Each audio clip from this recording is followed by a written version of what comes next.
Hello, this is Jeff Lumpkin, Vice President of Analytics at KenSci. I'm going to be doing a brief demo today of data that I have pulled down from the Center for Disease Control on drug poisoning mortality by county in the United States. I've rendered this data in Power BI, so let's go to Power BI and I'll show you some of the work I've done. On this page, we're looking at two metrics. One is the calculated drug fatalities. So 541,000 deaths across a 16-year time period going from 1999 through 2015.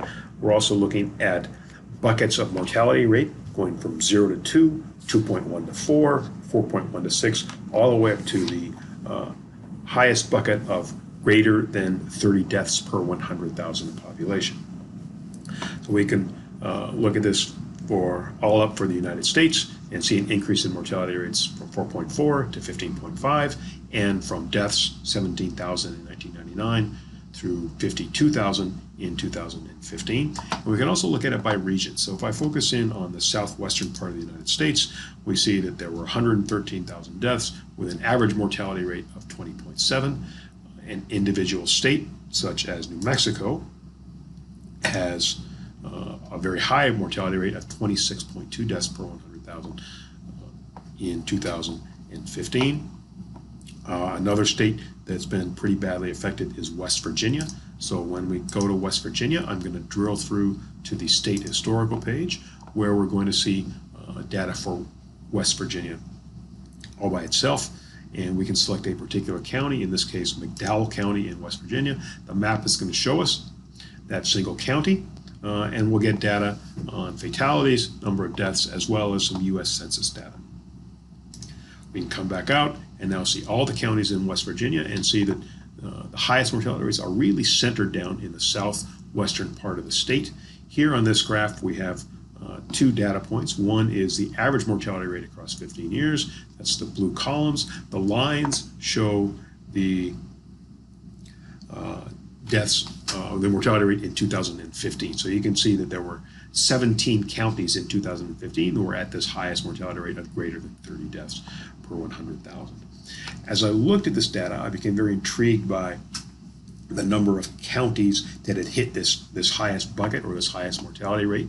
So here on this greater than 30 page, I've plotted the number of counties by year that are at the highest mortality rate possible. So we see in 2001, there were 2 counties. 2005, 4 counties. 2010, there were 33 counties. And in the last year of our data set, we see 152 counties. So this is absolutely a geometric progression here. I also wanted to be able to map this data on a choropleth. So when I come to the choropleth page, we're going to be looking at all 3,000 counties in the United States and looking in the year 1999. So when we come to 1999, you'll see those 2 counties that we are familiar with, McDowell County in West Virginia and Rio Arriba County in New Mexico. We'll jump ahead to 2010. And I think when we make this jump, it is possible to see how this has spread in a very viral-like manner, meaning from these 2 epicenters, we see it spread very broadly within Appalachia, and then down here in the southwest in New Mexico, Arizona, and Nevada.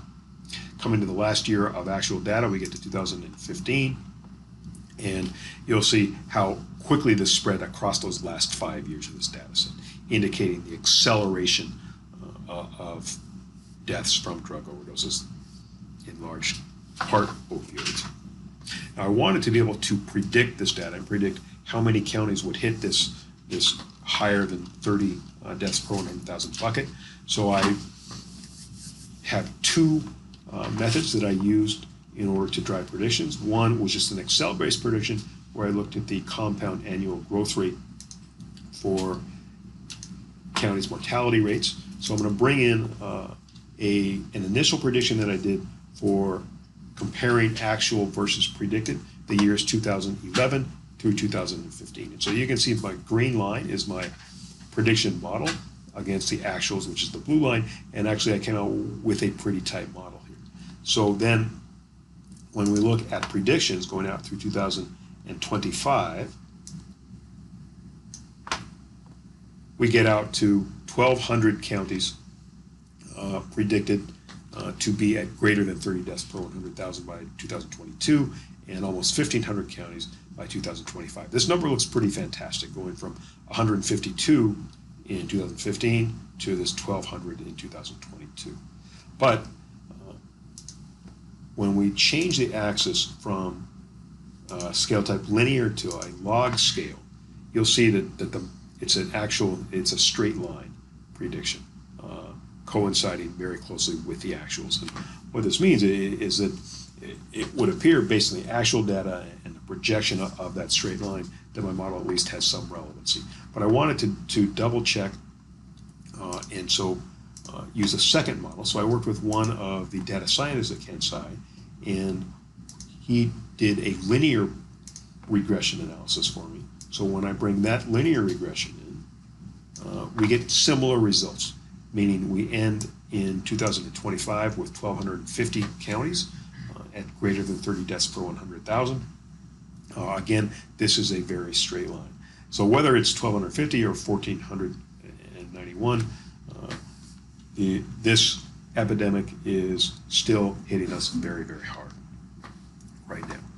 Now, there's some other ways of cutting this data. Before I look at that, let's come back to the choropleth, and let's look out to 2020 and see what that looks like in terms of spreading across other states and counties. So when we hit 2020, it's going to now look at what our projection was, and you'll see that this spread has become really endemic, particularly in the West, in the lower South.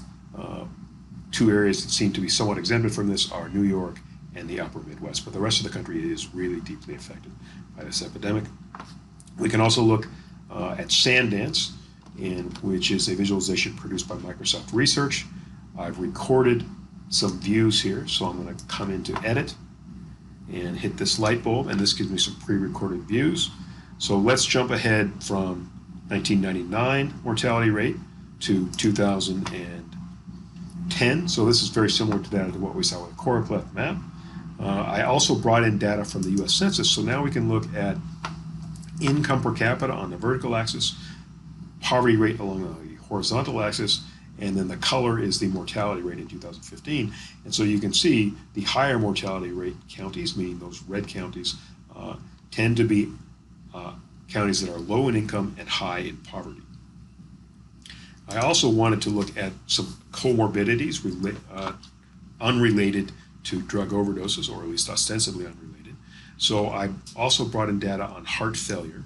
I'm going to change the chart type from scatter to scatter 3D, and I'm going to rotate this chart.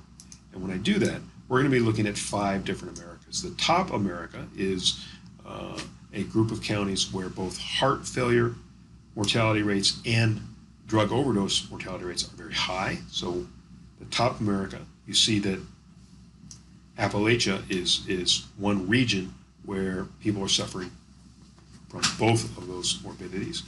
The bottom America is one where it's low heart failure but high drug overdose, where you see these red counties.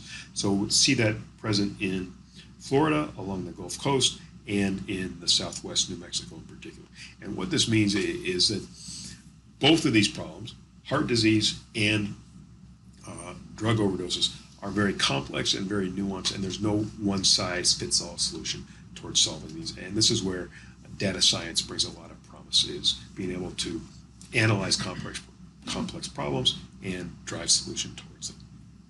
I also just wanted to take a quick look at mortality rate and drug overdoses. So here is the mortality rate in 2005 by income bucket. So this left column is the poorest quintile of counties in the United States. The right column is the wealthiest. And in 2005, you can see that 2 counties were at this very high rate. As we drill down, let's just jump ahead to 2015, the last year of real data.